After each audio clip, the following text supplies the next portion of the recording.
reacting to this video, giving these Pokemon full evolution lines by Metal Fear 4. Make sure to check out the original creator and give this video a like and subscribe. There are a lot of Pokemon that are either solo or part of only a one-stage evolution line. So today, we're going to change that and give a bunch of Pokemon the love they deserve and make them a three-stage line. Now, all of the artwork today is created by Mercury Ball, and I've linked their YouTube in the description for you to go and check them out. Now today, let's start with Turtonator, the Fire and Dragon type Pokemon. Like you said, go check out Mercury Ball as well. Why not? Currently a solo Pokemon with no evolution, Mega, or any attention at all. Which is a shame because it's actually a pretty cool Pokemon. Introducing... I can agree with that. That is a really cool Pokemon. If y'all ever watched Pokemon Sun and Moon, man, he was a really cool Pokemon. With his fire type abilities and whatnot. Its new pre-evolution Turtine, the pure fire type. It is based on the Master Turtle, like Turtonator, and Landmines. Turtine burrows near volcano craters. Its shell acts like a landmine, exploding when stepped on. The sudden blast often knocks Turtine out, leaving it helpless until it recovers. Now, Turtine would evolve into Turtonator and gain the Dragon typing, and then it would lastly evolve into Turtoraptor, also a fire and Dragon type. That is peak. That is peak. Oh my god, I love that design. No. That's really cool.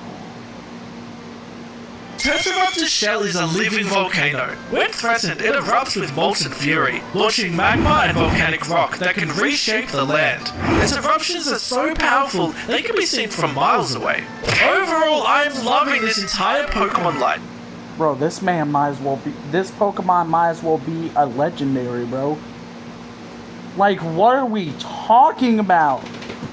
This Pokemon sounds like he's on par with that, I can't remember what their name was. It was that big dinosaur Pokemon that was the fire type Pokemon to Kyogre's water type. I remember Kyogre's name. I just can't remember the other one's name. But yeah, he's about on par with Kyogre and even the big giant Godzilla fire-like lizard from the sounds of it. From a clumsy landmine that exhausts itself to a full-on living volcano that can reshape the land. What a beastly glow-up. Next, I have a conundrum for you. Let's look at Doduo and Dodrio. Now, Mercury Ball has... Doduo and Dodrio. They're... I'm imagining that it's probably going to have a pre-evolution. It's like the one head. Because like... 1, 2, 3, but it might be like a final evolution that got like 6 heads or something. I don't know. We about to find out. Created both a pre-evolution for Doduo and a new evolution for Dodrio, making it a 4-stage line. But we can't have that, so it's up to you to choose which one to keep, the baby or the beastly bird. Let's have a look. First, let's look at the first stage Pokemon. Introducing Dodolo, the flying and normal type. Oh, that's so cute! Oh my goodness! That is really cute. One head, before evolving into Doduo with 2 heads and Dodrio with 3. Dodolo's body is covered in nest-like feathers that make it look as though it's still tucked inside its bedding. Unlike its evolved forms, Dodolo is clumsy and dependent, not yet ready for the speed and ferocity that Doduo and Dodrio are known for. Most of the time, Dodolo hides in tall grass, chirping softly. Trainers often mistake it for a bundle of twigs until its little head pops out. Now, what if instead of its pre-evolution, we had a new final evolution? Introducing Dodruple, the flying and normal type. Yo. What? Nah, get this ugly thing out my face, bro. What in the bird Hydra? Get this ugly ass thing out my face, bro. I would choose the pre-evolution over this thing. Obviously it has 4 heads now for continuity, but this thing is an absolute beast. Dodruple has 4 heads, each with its own personality. Grumpy, serious, laid back, and anxious. Most of the time they clash and argue, racing across the land with the anxious head scanning for danger while the others bicker. But on those rare occasions when all 4 heads synchronize, Dodruple unleashes a devastating surge of power. Its cries shake the ground, its speed eclipses even pseudo-legendaries, and the winds it stirs up can uproot trees. Trainers who witness this rare unity consider it a sign of great fortune. Now, as I said, there can only be one to complete the 3-stage evolution line, and we aren't going to include Megas here, so you gotta let me know down in the comments, who do you pick? Yep, so you can comment on my video too, along with their video. Tell me in the comments who would, the comments,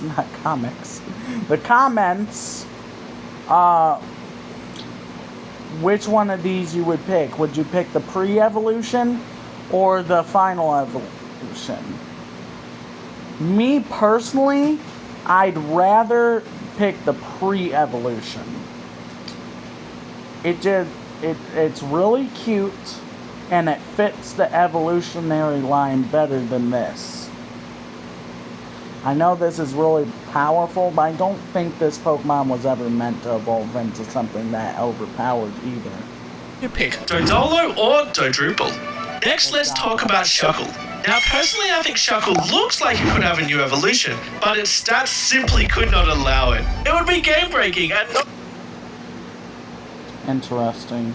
Very interesting. And not in a good way. So the alternative are some pre-evolutions, and Shuckle can be the 3rd stage. Now first, let's have a look at its baby form, the 1st stage. Introducing Sleuth, the Bug and Rock type. It's just so tiny! Its shell can't even contain it yet, so it clings onto it, waiting for it to be able to hide inside. Sleuth clings to stones with its soft body, secreting weak acidic fluid from its toes to slowly carve into the rock. Its shell remains incomplete during this stage, leaving it vulnerable. It hides under damp rocks and shaded places, patiently waiting until it can hollow out enough space to retreat inside. Then next it will evolve into Schmold, also a Bug and Rock type like Shuckle. Now before it is properly situated inside its shell, Schmold is poking out quite a bit, but it appears its shell still doesn't even have enough holes for its little arms and legs yet. Schmold has finally carved a hollow into its chosen stone and now shelters inside. Its shell is small and fragile, offering protection but not yet the fortress-like resilience of Shuckle. Unable to ferment berries, Schmold instead focuses on strengthening its shell by hiding beneath rocks, slowly preparing for its final evolution.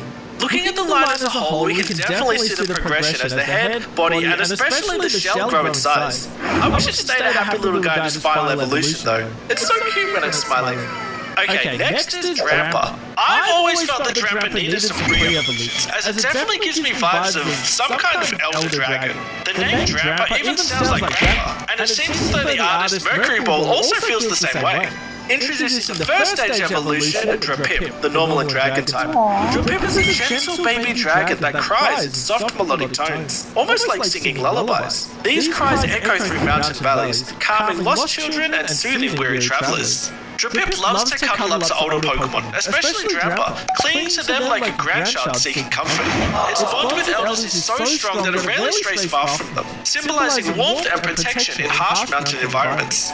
Next is its evolution, Drapop, the normal and dragon type. Filling the middle stage between the baby and the grandpa, it's kind of like a father Pokemon. Drapop isn't just a protector, it's a teacher. It guides orphaned Pokemon through mountain paths, humming gentle tunes that chase away nightmares. Its slow, deliberate movements give the impression of timeless wisdom. Drapop's breath carries a soothing fragrance, calming allies like dragon-style aromatherapy. Travelers say resting near a Drapop feels like sleeping under a guardian's watchful eye. From a pip to a pop to a pa.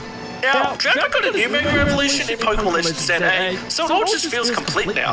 How about time for another conundrum? Let's have a look at Rattata and Raticate and give it both a new pre-evolution and a new final evolution. But again, you can only choose one. First of all, introducing Rattatini, the pure normal type. It has tiny whiskers and a playful little hop. It loves to cuddle up and is like having a pocket-sized ball of fluff on your team.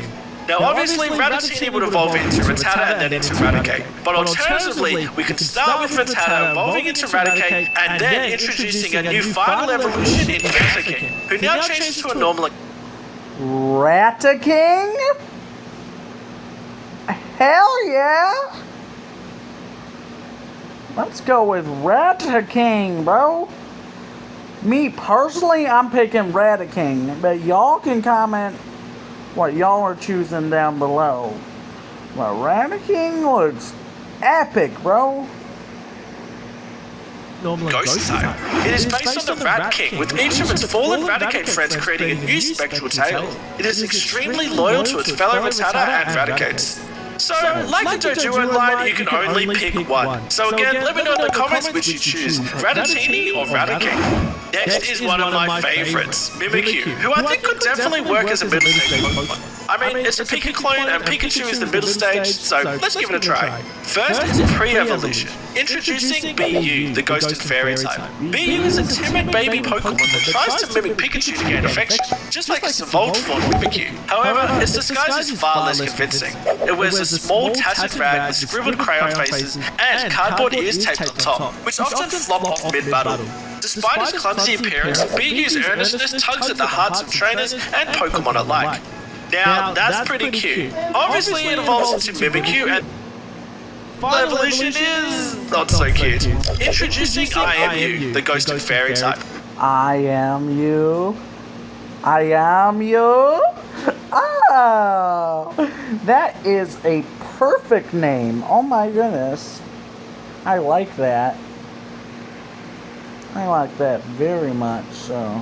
This thing is so much creepier than both its pre-evolutions, and the following Pokédex its final evolution is not so cute. Introducing I Am You, the Ghost and Fairy type. This thing is so much creepier than both its pre-evolutions, and the following Pokédex entry solidifies that, as it doesn't just want to mimic Pikachu, it wants to become Pikachu. I Am You is the result of Mimikyu's overwhelming desire, not just to mimic Pikachu, but to become it. Upon evolution, its disguise no longer slips or flops. Instead, it fuses with Mimikyu's body, forming a seamless, eerie silhouette of Pikachu with glowing hollow eyes and a static-charged aura. The rag is now part of its skin, stitched with spectral thread and pulsing with false life. As creepy as that sounds, that is a really, really cool Pokemon. I love that Pokemon, bro. This might be my favorite so far, I'm not gonna lie. I Am You?